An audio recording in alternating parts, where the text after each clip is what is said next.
Summer camp 2025 का 5वां दिन है। कौन सा दिन है? हाँ, तो आज हम लोग बातें करेंगे संस्कृति की सराहना पर। किस पे बात करेंगे? अब आप सोचेंगे कि ये संस्कृति होता क्या है। तो देखिए, हम सभी मानव जाति से आते हैं। किससे आते हैं? मानव जाति। तो हमारी भी अपनी एक सभ्यता है, एक संस्कृति है, एक पहचान है। ठीक है। जैसे जो जीव जंतु जीवधारी अन्य लोग होते हैं, जो जानवर होते हैं, उनकी कोई सभ्यता या संस्कृति तो होती नहीं है। वो सभ्य नहीं होते, असभ्य होते हैं, क्योंकि उनके जीव रहने, खाने, पीने, उठने, बैठने, सोचने, समझने की कोई कला विशेष नहीं है जिससे कि उनमें कोई सभ्यता आ सके, वो सभ्य हो सके। ठीक है ना। तो लेकिन मनुष्य, हम जो मनुष्य लोग हैं, हम लोग खाना खाने से लेकर उठने बैठने, घूमने फिरने, सोचने समझने, ये सारा गुण हमारे भीतर विद्यमान है और इसी के कारण हम लोग सभ्य के रूप में जाने जाते हैं। और जो इंसान सभ्य होता है उसी की अपनी एक सभ्यता होती है। ठीक है। तो सभ्यता भौतिक होता है, जो दुनिया में दिखता है बाहर से, लेकिन सभ्यता का भी जो सबसे चरम दौर होता है, जो सबसे उत्तम अवस्था होती है, जो हमेशा मानसिक रूप से परिवर्तित होती रहती है, सामाजिक रूप से परिवर्तित होती रहती है, और सबसे उत्तम जो अवस्था होती है उसको संस्कृति कहते हैं। और ये संस्कृति सदियों से चली आ रही है, हजारों सालों से अभी तक चली आ रही है। आपने सुने होंगे कि हमारे पूर्वज रहे होंगे, उनके भी पूर्वज, उनके भी पूर्वज रहे होंगे ना। और उन्होंने बहुत सारा ऐसा काम किया जो आज भी समाज में प्रासंगिक और अच्छाइयाँ हैं। जैसे हम लोग किसी को भी मानते हैं, हमारे देश पहले गुलाम हुआ करता था, तो गुलामी के दौर में उस जमाने के जो हीरो थे, नायक थे, जिन्होंने हमारे गुलामी के खिलाफ लड़के हमें आज़ादी दिलाया, वो हमारे इस सभ्यता, इस संस्कृति के बचाने वाले लोग हैं। तो कौन कौन है, आइए उन पर हम लोग आज चर्चा करेंगे। हम लोग जिस राज्य में रहते हैं उस राज्य का क्या नाम है? बिहार। क्या नाम है? बिहार। तो आइए हम बिहार के महान विभूतियों के बारे में आज हम लोग चर्चा करेंगे। तो सबसे पहले हम लोग चलते हैं अपने गांव के बगल में, हमारे प्रखंड के ही सबसे बड़े नायक, हिंदुस्तान के नायक डॉक्टर राजेंद्र बाबू। डॉक्टर राजेंद्र बाबू हमारे आज़ाद हिंदुस्तान के सबसे पहले राष्ट्रपति थे। कौन थे? राष्ट्रपति थे ना। लेकिन वो एक दिन में तो राष्ट्रपति बने नहीं। जब वो बचपन में थे, आपकी तरह जब पढ़ते लिखते थे, तो पता चला कि पढ़ने में इतने होनहार थे कि उनके गुरुजी ने परीक्षा के दौरान उनकी कॉपी मूल्यांकन के बाद लिखा कि examine is better than examiner. इतना अच्छा इंग्लिश में उनकी हैंड राइटिंग थी और लिखावट थी, इतने मेधावी थे कि वो अपने जीवन में बड़ी मेहनत किए, पढ़ लिख के। जब वो लॉ की पढ़ाई कर रहे थे, प्रैक्टिस कर रहे थे, कानून की पढ़ाई करने के बाद, तो गांधी जी के द्वारा जो आंदोलन चलाए जा रहे थे, तो आंदोलन में कूद पड़े। वो इसलिए कूद पड़े, अपनी पढ़ाई लिखाई नौकरी पेशा छोड़ के आज़ादी दिलाने के लिए कूदे और हमें आज़ाद भी कराए कि नहीं जी? राजेंद्र बाबू कराए हैं ना?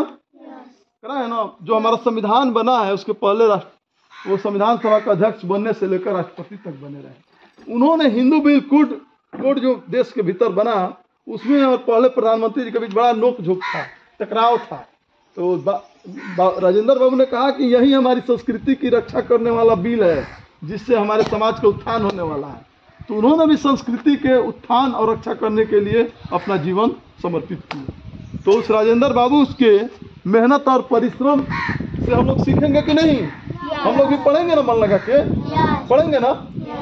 ऐसे ही बच्चों, हम बात करते हैं गुलाम भारत में हमारे देश के बिहार राज्य के आपके बगल में एक आरा जिला है। आरा जिला का नाम सुने हैं? आरा, वहाँ जगदीशपुर गांव में वीर कुंवर सिंह एक वहाँ पे महान स्वतंत्रता सेनानी थे। उनके बारे में बताया जाता है कि वो 80 बरस के जब थे, 80 बरस का आदमी बूढ़ा होता है कि बच्चा होता है? बूढ़ा हो जाता है ना। और लोग बकुली लेके चलते हैं ना, बकुली लेके, हाँ बकुली लेके चलते हैं ना।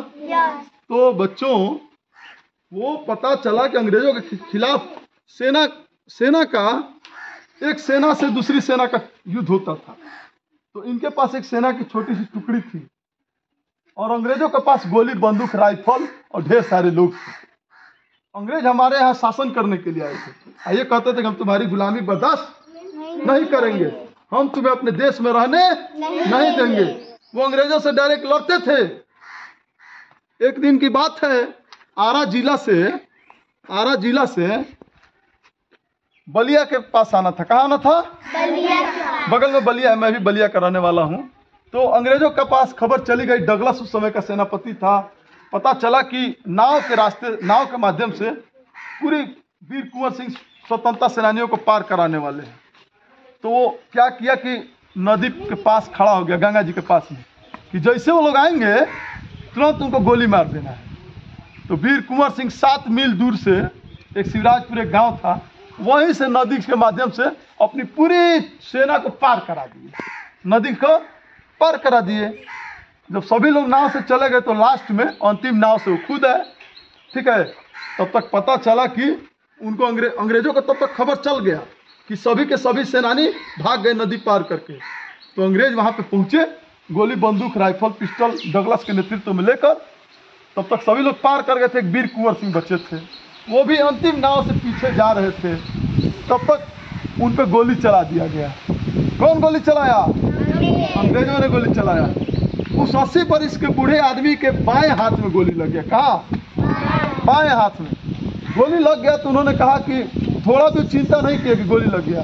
दाहिने हाथ में तलवार था, आपने उसी तलवारवा से ऐसे लाके फटाक से मार दिया। उनका हाथ कट गया और वो गंगा जी में जाकर प्रवाहित हो गया। कहे कि लीजिए ये मेरा सबसे बड़ा दान अपने बाह को काट के गंगा जी को दान कर दिए। लेकिन अंग्रेजों से पकड़ाए नहीं, वो नदी पार कर गए, उनकी सेना सुरक्षित बच गई।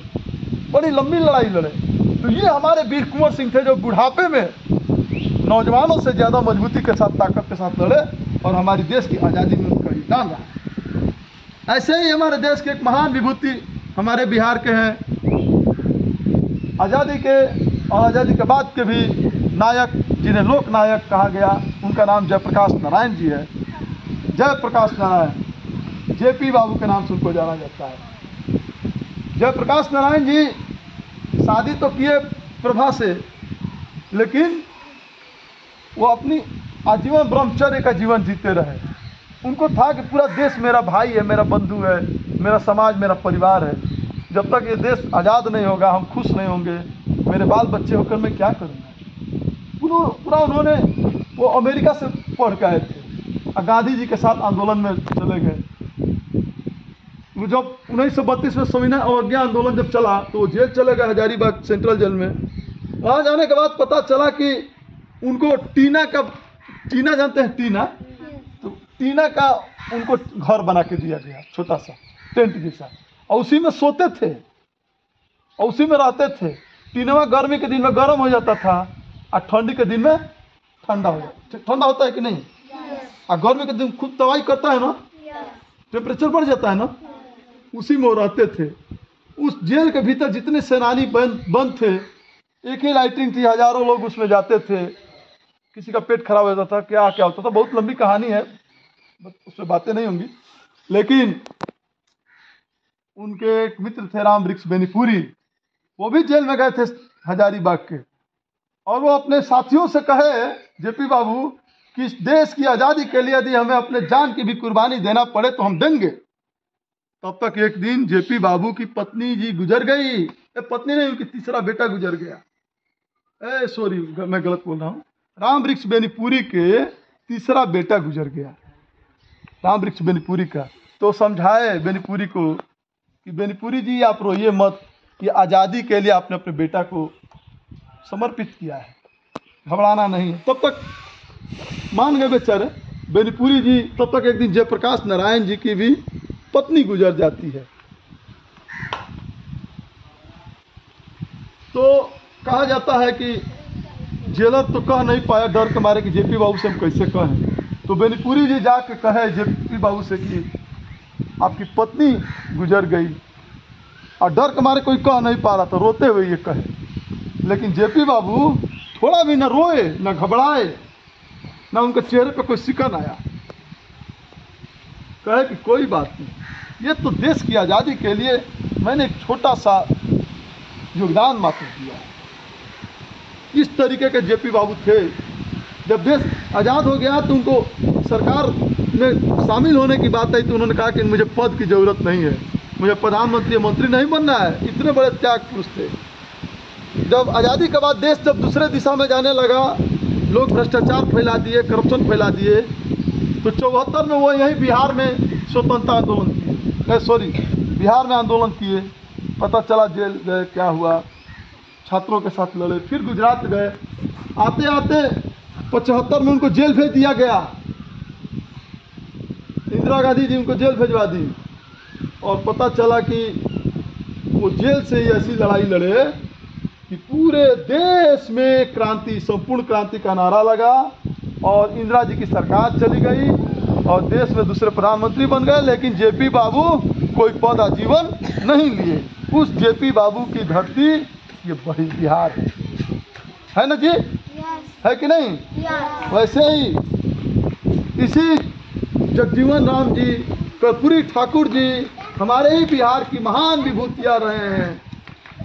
ठीक है, अनुग्रह नारायण सिंह जो बिहार के प्रथम उप मुख्यमंत्री भी थे, वित्त मंत्री भी थे, उन्हीं के नाम पे पूसा कृषि अनुसंधान केंद्र खोला गया है।